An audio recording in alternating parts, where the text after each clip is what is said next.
Beyond the Game. Brought to you by Turkish Airlines.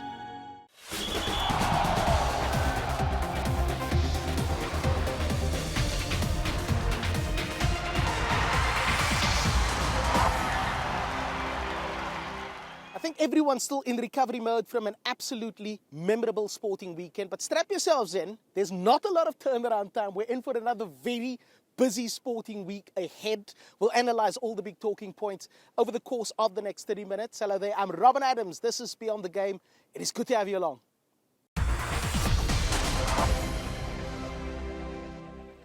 We are coming to you from breathtaking Cappadocia in the central Anatolian region of Turkey. This is hot air balloon capital, but there's been a bit of a takeover. Thousands of avid trail runners from all across the globe have descended on the region for the 2019 Ultra Trail Marathon in Cappadocia. Three rather challenging events, the 119 kilometers, the 63 and 38 kilometer races, and the races attracted all sorts.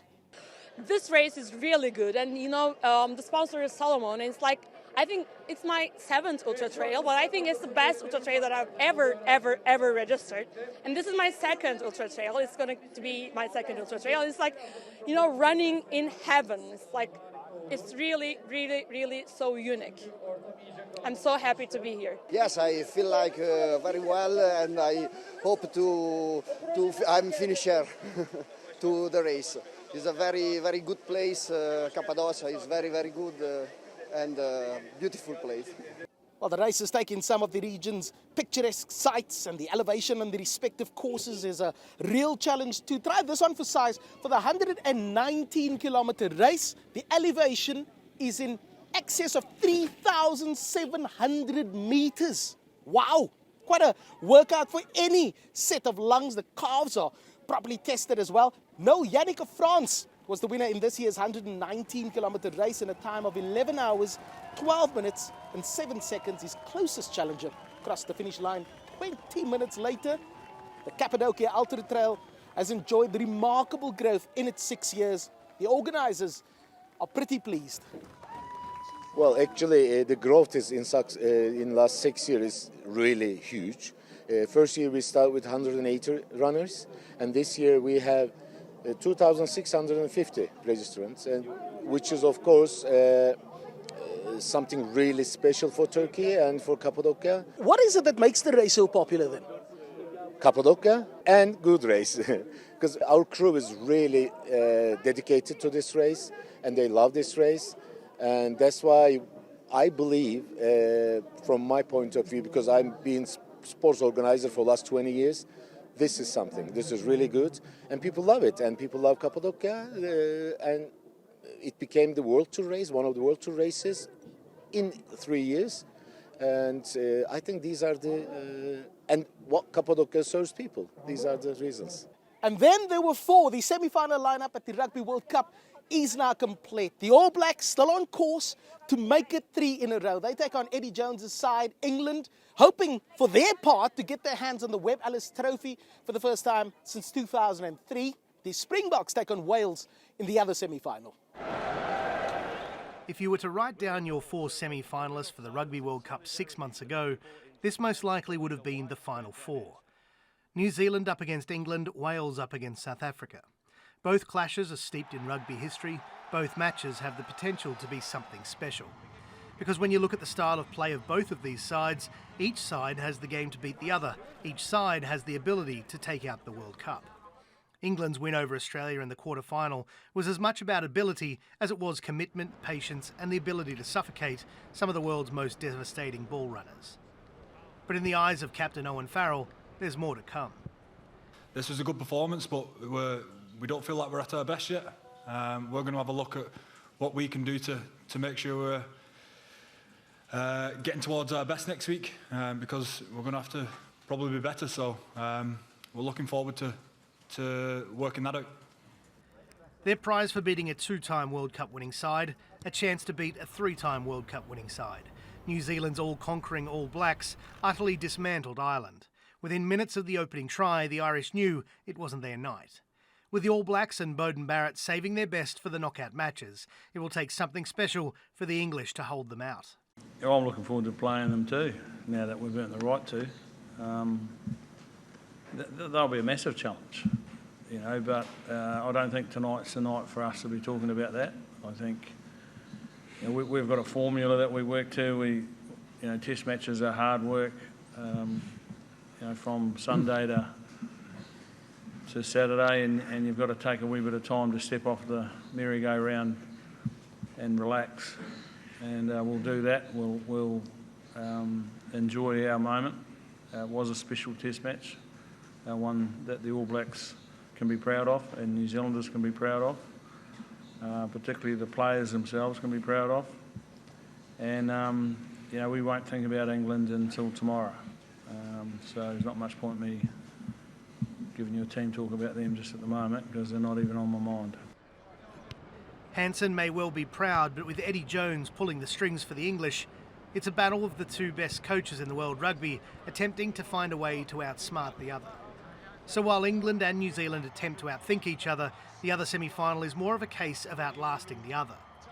South Africa broke the hearts of rugby romantics when they knocked Japan out of this Rugby World Cup at the quarter-final stage, but a semi-final was the minimum requirement for this Springbok squad.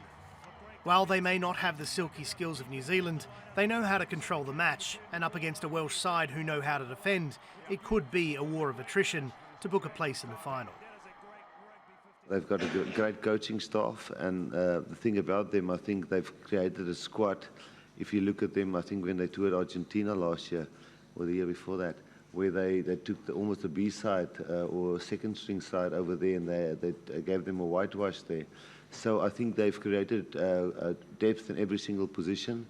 And yeah, I think they've got good confidence, great team spirit, and we know how great the rugby culture is in Wales. So, no, a big challenge for us. And whenever I've coached for Munster against any Welsh team, it was never an easy game. Semi-finals aren't meant to be easy, but with just Wales the only side left not to have won a World Cup, the quality of rugby will pick up again. And with such an evenly poised Final Four, anyone has the ability to take the trophy. Well, it is the end of the road for Japan. The host nation had been tugging at the heartstrings of all of the rugby fans since the tournament began. Here's Mayu Yoshida with more on Japan's fairy tale run at the tournament. Japan's surprising run at the Rugby World Cup coming to an end. The Brave Blossoms losing to South Africa 26-3 on Sunday.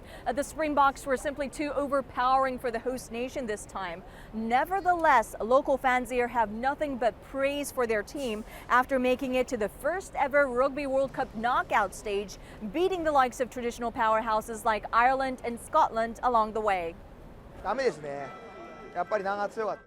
They have played well. We played equally with the world. It was great. Coming into the World Cup, though, there were concerns whether the people in Japan would be excited about rugby, given that it's still dwarfed in popularity compared to baseball and soccer. But TV ratings suggest that half of the Japanese population were watching Japan's recent matches.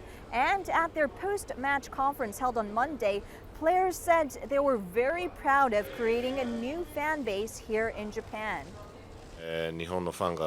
As there's been a huge increase in Japanese rugby fans, we hope to continue to show an enthusiastic game to Japanese fans again. Now, the Brave Blossoms also meant a lot for the people here, even off the pitch. Remember, during the tournament, Japan was hit by the worst typhoon in decades, killing dozens of people here in Japan. Victims and those affected by the typhoon posting on social media, saying that watching their national team provided them emotional support. Also, the composition of the Japanese team made a lasting impression, reflecting more diversity in the country. About half of the team members were born in other countries, so they help prove how people with different backgrounds and cultures can bring in new opportunities for an insular but changing nation. In that sense, it was a big success for the organizers, as hosting this World Cup, the first ever in Asia, helped spread the popularity of rugby even beyond traditional rugby nations. Of course, the tournament is not over, with the final game taking place on November 2nd.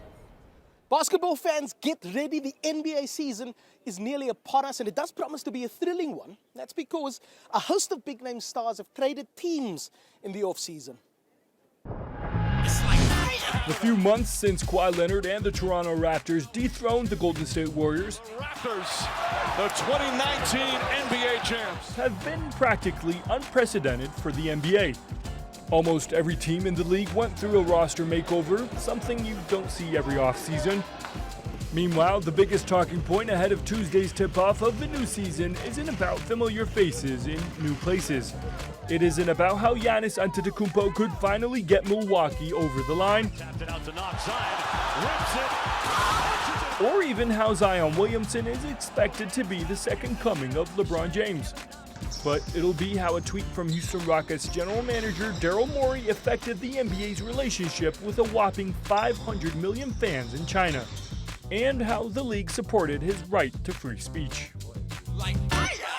Are you willing to absorb the possible loss that may come, financial loss that may come from this support? Not only willing, but we are. The losses have already been substantial. Our games are not back on the air in China as we speak, and we'll see what happens next. What happens next is the NBA moves on and keeps on giving fans the best basketball in the world. Now, despite the Rockets having trouble off the court, on the court it's looking better than ever after Houston teamed up last year's scoring king James Harden with 2017 MVP Russell Westbrook. He brings obviously his skill set, the way he pushes the basketball, the way he's able to finish, the way he's able to make plays. It's a different dynamic than we've had since I've been here in Houston. Just his speed, his ability to get to the rim and create so much attention and kick out for shot opportunities for his teammates. The Brooklyn Nets took a shot of their own by signing Kevin Durant away from the Warriors and pairing him with Kyrie Irving. But a ruptured Achilles tendon left over from June means the New York side won't be reaping the benefits of having a two-time NBA Finals MVP on their side just yet. There isn't going to be any pressure from any of us at any time, and I will make sure of that because I've been in that same position of being the guy that's injured on the team and everyone looking like, are you going to come back anytime soon? Even though the absence of Durant will sting for the Dubs, Steph Curry says they're determined to keep their legacy going. There's an opportunity for somebody to step up in that role in terms of filling the gaps on the court from X's and O's standpoint and helping us be successful and win games. And we'll develop the chemistry and that locker room presence that's needed. So in short, all 30 teams are set to go to war for the Larry O'Brien Trophy. But the two sides from Los Angeles are looking more combat ready than the rest. And with both the Clippers and Lakers spearheaded by talent considered some of the best of their generation, the main attraction for the 2019-2020 season is more than likely to be the battle for LA. So the championship chase is pretty wide open this season. The Lakers and the Clippers both had great off seasons, and the expectation is that the title is destined for Los Angeles. Jessica King has been gauging fan reaction. On the opening night of the season, the Clippers' new dynamic duo of Paul George and Kawhi Leonard will challenge Lakers stars LeBron James and Anthony Davis in the battle for LA. Both teams also expected to contend for a championship this season. While this may not have been a true rivalry in the past, it certainly is now, with brand new star signings on both sides. The whole competition is going to be who rules LA, because it's been the Lakers been dominating for years and years. The Clippers have always been an afterthought, but now they got Paul George, Kawhi Leonard, two superstars. That's going to be a very dangerous team. The Lakers got the best team in the NBA with the bench, included. But I think the Clippers, they have a great chance of rebuilding their team. They have a good foundation to rebuild their team, so I think it's going to be a great season. I'm excited. We're definitely taking over LA this year. Absolutely not. I mean, this will and always will be a Lakers town. As you see, the Clippers are thinking about getting a new facility for them outside of LA, and that's because this will forever be Lakers' home. So, yeah. Just because it's Laker Town, it's Clipper Nation. The game doesn't have a clear favourite, but both teams want the victory for their own reasons. The Clippers owner, Steve Ballmer, says he's giving his team everything it needs to succeed, and after signing last year's finals most valuable player Kawhi Leonard, they're in a strong starting position.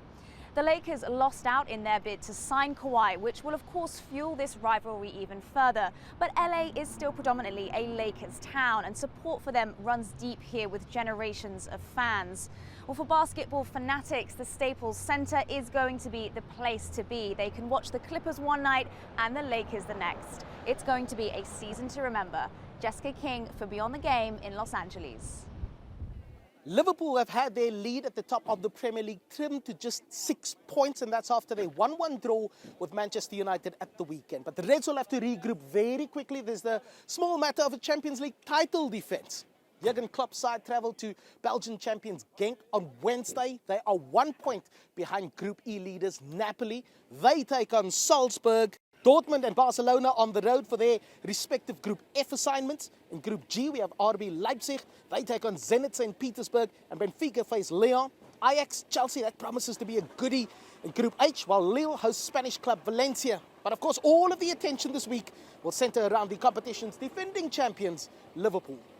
Yes, not the result we expected from Old Trafford. Manchester United just minutes away from what would have been a shock victory over Liverpool. And for much of the match, Manchester United actually dominated. Ole Gunnar Solskjaer be delighted with his players. He seemed to have got his tactics right for this one. That wide back five, really stifling Liverpool's attacking threat, particularly down the flanks. Liverpool, of course, were missing Mohamed Salah, and you could really tell they were missing one of their talismen. And Ole Gunnar Solskjaer really will now hope that that result can be the catalyst to turn United's season around. So disappointing so far this season, but against their biggest rivals, United really rose to the challenge, and for much of the match actually dominated proceedings. In the end, Adam Lallana snuck in at the back post to get that late crucial equaliser for Liverpool, and for them really they'll be quite glad to have come away from the match with a point. They didn't play well for large periods of the game. Jurgen Klopp's side really lacking the fluidity we normally associate with them.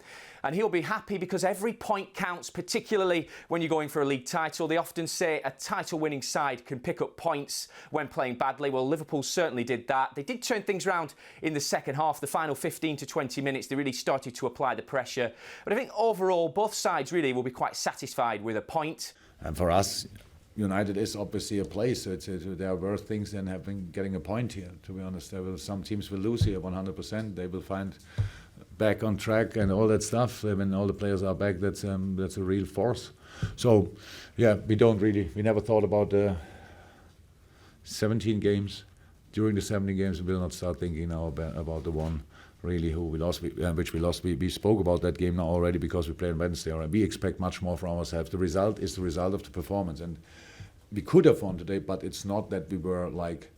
We were really unlucky that we didn't win. We have to play better football, then we deserve more to win a game. If you deserve it more, it's more likely that you do it. And today it was just, we deserved a point and could have won, but that's not enough at United. And it doesn't stop there for Liverpool. They've got an away trip to Genk coming up. Tough opposition away from home, and Liverpool, of course, lost their opening Champions League match away from home at Napoli. They won't want to slip up again, especially if they're going to go on and defend that European title. Genk have got plenty of threats, and Liverpool will have to have their A game about them if they're going to get a result over there. And after that, they've got Tottenham in the league and Arsenal in the cup. So it doesn't get any easier for Jurgen Klopp's side, particularly if they're going to go for challenging on all domestic fronts and European. The games come thick and fast, and we'll certainly find out whether his squad's got the depth to cope with it. Kumar Sangakkara is regarded as the greatest batsman of all time, but the Sri Lankan great will be taking up a new post, and that's the office of the president of the MCC, the most famous and respected cricket club in the world. He's the first non-British person to hold that post in the club's 232-year history, and he's been talking to Matt Goodrick about his plans for the job. Yes, I'm very proud. I'm very privileged and also humbled. Anthony Reeford, who was my predecessor, nominated my name. We had a long conversation about what it entails. So it took a couple of weeks to really mull it over before I committed to it. It's a wonderful cricket club, the best cricket club in the world, no doubt. The spiritual home of cricket in terms of being the guardians of the laws and the spirit of the game, but also in terms of leaving a legacy of cricket around the world, because the MCC, being a cricket club, plays over 480 games a year, some of them here in the British Isles, but also beyond its shores in Nepal with the legacy tours, in Afghanistan with the Afghan Connection, and in Sri Lanka with the MCC Centre of Excellence in Sinigama, which is just before Galle. And I've seen the wonderful work they've done over the years, and it's great to be in this position. Yeah, the MCC, as you say, is the most historic cricket club in the world, but how relevant is it in the modern world? I think it actually keeps getting stronger and in terms of relevance, because if you watch that World Cup final between New Zealand and England, and if anyone believed that the term spirit of cricket is a lot of hot air and has no relevance in professional modern day sport, it will always do a rethink and a U-turn, because the spirit in which those two teams played, it's very hard for New Zealand to palate that loss. But the way they carried themselves, the way they were able to take that, that roller coaster ride of emotional highs and lows, and still be able to smile through it and understand that they've just been part of a historic event. I think what the MCC stands for, was brought into the spotlight, and everyone felt so connected through that to cricket. MCC will remain to be that light on the hill that really guides cricketers in times of, at times like that. Of course, many people believe that India dominates the running of the game, maybe a bit too much these days. What's your view on that? Well, India does bring in, well over 75% to 80% of revenue when it comes to cricket, especially the size of its market. So a lot of the teams around the world want to play India, and you can't fault teams around the world for that, because, revenue is built on TV rights. At the same time, I think the ICC, home boards around the world, MCC and all other cricketing institutions need to work together to better the health of the game, especially when it comes to Test cricket. We've launched the World Championship for Test cricket. We need to really own it, the ICC as well, to really market it and build up these heroes that we see in terms of T20 cricket and one-day cricket. We need to bring it into Test cricket. Also in terms of younger fans, to really help children connect with the game, because, a lot of us that fall in love with sport, when we're adults, we look back and we can trace the moment we fell in love to moments watching a game on the village green or a test pitch, but sharing those experiences with family and friends. So I think everyone can do more in that context. And picking up on that, we saw, just this summer, didn't we, the power of cricket to kind of engage communities, young and old. How does the sport kind of capitalise on that right now? Well, I think that the time to capitalise is now. You can't take 4 months since the World Cup final and then try to decide, okay, what are we going to do with that? Because,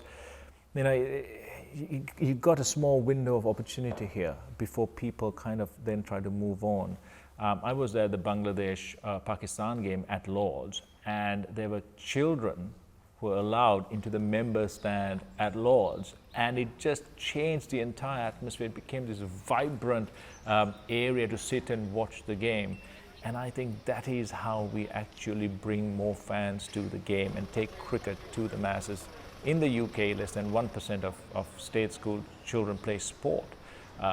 They need to be given more opportunities. So the MCC hubs, through the MCC Foundation, is trying to do just that. We now have girls-only hubs as well, so we have lots of young boys and girls taking to the sport. I think the England team needs to make those connections as well. The World Cup winning team, take them to the schools, have them talk to children face-to-face, classrooms, have those conversations, look them in the eye, and inspire them to kind of take up not just cricket, any sport, because it is such an important and integral part of having a healthy life, of growing up well, and also in terms of discipline and focus, so that a lot of the pitfalls of modern life, I think with that disciplinary structure, that focus on something wholesome, can probably be avoided. And just finally, over the next 12 months, you have this role. What are your main goals for it? Well, I think again it's along those same lines. Work with children, communities through MCC and its foundation here in England, connect them more strongly to the game. You can widen the talent pool with engaging a lot of the South Asian community into cricket. You can have MCC and Lords continue to be a nurturing ground for the lesser test playing countries in terms of Ireland, into Afghanistan, legacy tours in Afghanistan and Nepal. There's so much that can be done, and especially in the women's game, we've had exponential growth. And MCC was the first club in the world to actually pay women as professional cricketers, to actually continue that, have pathways that allow young girls to take up the sport, but also reach the pinnacle of it is very, very important. Finally, what's it like to be around Lords again? Right. See your name on the honours board, of course. Yeah, it's nice. I mean, everyone who comes to Lord makes these really intimate connections with the ground, where once you go there, it just becomes a part of you. And every time you walk in, you're still overwhelmed by that same feeling of awe and history. We saw our share of sore runners around these parts, aching muscles, but already many of them are talking about coming back next year. That is how we conclude this edition of Beyond the Game. Some more thrilling pictures to show you. I'll see you next time. Thank you so much for watching. Bye-bye.